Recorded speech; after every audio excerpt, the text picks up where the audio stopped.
नमस्कार मित्रों, मैं हूं भरत मादरेचा, जैन ज्योतिष वास्तु सलाहकार और जेम स्टोन स्पेशलिस्ट। मित्रों, यूट्यूब में हमारे चैनल में आप सभी का स्वागत है। आज हम एक ऐसे ग्रह की बात करेंगे कि यदि वो कुंडली में शुभ स्थान पर बैठा हुआ है, शुभ ग्रह से दृष्ट है या शुभ फल देने की स्थिति में है, तो हम लाइफ में उससे बहुत कुछ पा सकते हैं। और यदि यह ग्रह गलत जगह बैठा है, गलत ग्रहों की दृष्टि में है, यानी कि पाप ग्रहों की दृष्टि में है या पाप ग्रहों के साथ में बैठा हुआ है, तो हमें यहाँ पर लाइफ में बहुत कुछ खोना पड़ेगा। तो ये ग्रह है सूर्य। सूर्य यदि कुंडली में अच्छा है तो हम बहुत कुछ प्राप्त कर सकते हैं। तो यहाँ पर अच्छा और बुरा का जो मीनिंग है वो मैं यहाँ पर क्लियर कर देता हूँ। सूर्य 12वें हाउस में नहीं बैठना चाहिए और न ही 8वें भाव में सूर्य बैठना चाहिए। तो इन 8वें और 12वें भाव में सूर्य बैठा हुआ नहीं होना चाहिए, एक बात। और दूसरा, 8वें भाव का स्वामी और ना ही 12वें भाव का स्वामी होना चाहिए। स्वामी कब होगा?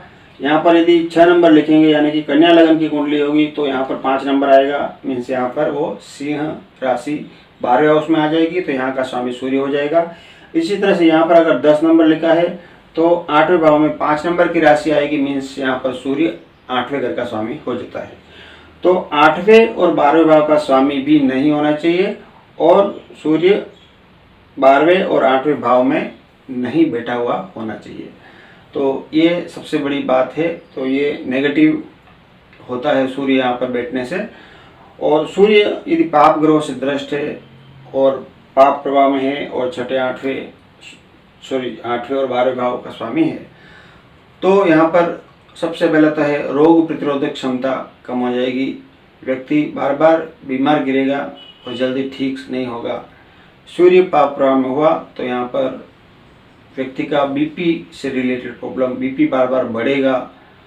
और सूर्य नेगेटिव है तो यहाँ पर स्पाइन में ज़रूर कहीं न कहीं प्रॉब्लम क्रिएट करेगा, पेट में कुछ प्रॉब्लम देगा और हार्ट की प्रॉब्लम देगा। तो यदि सूर्य बिगड़ जाता है, पाप प्रभाव में आ जाता है, तो यहाँ पर ये स्थिति बनती है। यहाँ पर मैंने 1 नंबर यानी कि मेष लगन की कुंडली ली है। यहाँ पर मेष से लेकर के मीन लगन की कोई भी कुंडली हो सकती है। ये जस्ट मैंने एग्जाम्पल के लिए ली है। तो यहाँ पर सूर्य यदि अच्छा होता है, यानी कि अच्छे स्थान में बैठा हुआ हो, शुभ ग्रहों से दृष्ट हो या शुभ ग्रहों के साथ हो, तो व्यक्ति लाइफ में बहुत कुछ पाता है। व्यक्ति अगर सूर्य और गुरु का यहाँ पर अच्छा योग कुंडली में बनता है तो गवर्नमेंट जॉब के लिए एक बहुत अच्छा योग है। और दूसरा, अपनी यूनियन का व्यक्ति लीडर होता है, क्योंकि सूर्य में लीडरशिप गुण बहुत ही अच्छे होते हैं। वो लोगों से काम कैसे करवाना, ऐसे सूर्य प्रधान व्यक्ति को बहुत अच्छी तरह से मालूम होता है। तो व्यक्ति गवर्नमेंट जॉब अच्छा कर सकता है, सोशल एक्टिविटी में भी एक्टिव रहता है, उसको नेम फेम मिलता है, और पॉलिटिक्स में भी व्यक्ति बहुत आगे जाता है। और गुरु और रवि का कोई अच्छा नवपंचम योग या युति बन गई है जिसमें गुरु सूर्य से अस्त नहीं है, तो ऐसी स्थिति में तो व्यक्ति एमएलए, एमपी और साथ में मंत्री तक भी बन सकता है। तो सूर्य यहाँ पर अच्छा हुआ तो व्यक्ति को बहुत अच्छा लाभ देगा, व्यक्ति को नेम फेम देगा, व्यक्ति का पिता से अच्छा बनेगा। और यहाँ पर एक बात मैं कहूँगा कि सूर्योदय से लेकर के सूर्यास्त के पहले यदि जन्म होता है किसी भी बच्चे का, तो वहाँ पर सूर्य का प्रभाव अच्छा माना जाता है। लेकिन सूर्यास्त के बाद में यदि जन्म हुआ सूर्योदय से पहले, तो व्यक्ति के ऊपर सूर्य का अच्छा प्रभाव नहीं रहता है, वो थोड़ा नेगेटिव माना जाता है। तो सूर्य जैसे सूर्योदय के समय यहाँ पर यदि सूर्य मेष राशि में होता है तो यहाँ पर उच्च का माना जाता है, क्योंकि सूर्य का बहुत अच्छा प्रभाव लाइफ में देखने को मिलता है हर तरह से।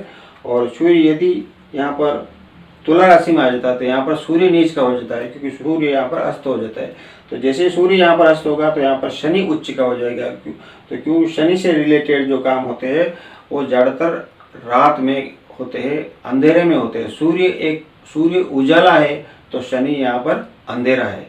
तो इस प्रकार से सूर्य और शनि की परम शत्रुता होती है, मित्र नहीं होते हैं। तो यहाँ पर आपने समझा होगा कि सूर्य यदि पाप प्रभाव में आता है, पाप गलत जगह पर बैठा हुआ होता है तो हमें बहुत नुकसान होता है, लेकिन सही जगह बैठा हुआ है तो यहाँ पर व्यक्ति को बहुत सूर्य आगे लेके जाता है अपनी महादशा अंतर्दशा में। सूर्य यदि धन स्थान से या लाभ स्थान से कोई संबंध बनाता है तो व्यक्ति को लाइफ में इतना पैसा मिलता है कि पैसों के कारण उसका कभी कोई काम नहीं रुका रहता है। सूर्य यदि कुंडली में अच्छा हुआ तो व्यक्ति अधिकार पाता है, सत्ता पाता है, यूनियन लीडर होता है, व्यक्ति मंत्री हो सकता है, कई सारी सोशल एक्टिविटी में व्यक्ति इसमें एक्टिव रहता है, एनजीओ में भी व्यक्ति एक्टिव रहता है। और सूर्य अच्छा हुआ तो रोग प्रतिरोधक क्षमता बहुत अच्छी होती है।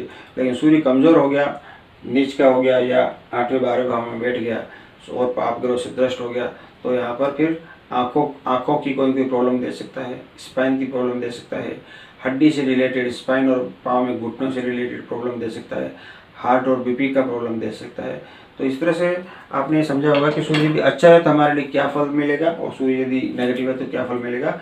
यदि सूर्य को स्ट्रॉन्ग करना है तो यहाँ पर अच्छी क्वालिटी का रूबी सोने की अंगुली में बना करके अनामिका अंगुली को रविवार को सुबह सूर्य के मंत्र के 108 बार जाप करने के बाद पहना जा सकता है। तो यहाँ पर रूबी स्ट्रॉन्ग होगा, सूर्य स्ट्रॉन्ग होगा तो उससे बहुत सारे फायदे लाइफ में मिलेंगे। तो मित्रों, आपको भी यदि जन्म कुंडली दिखाना है आप हमसे संपर्क कर सकते हैं। आपको उत्तम क्वालिटी के जेम स्टोन यदि लेना है तो आप घर बैठे हमसे कांटेक्ट करके मंगा सकते हैं। आपके घर, दुकान, मकान, फैक्ट्री, बंगलो इत्यादि का वास्तु चेक कराना है तो आप हमसे वास्तु विजिट करवाने के लिए आप हमसे कांटेक्ट कर सकते हैं। आपको भी हमारा वीडियो यदि पसंद आया हो तो उसे आप लाइक करें, शेयर करें, सब्सक्राइब करें और साथ ही बेल आइकॉन ज़रूर पुश करें ताकि जब भी हमारा नया वीडियो आएगा आपको उसका नोटिफिकेशन मिल जाएगा, आप उसे सबसे पहले देख पाएंगे। तो आज के लिए बस इतना ही, धन्यवाद।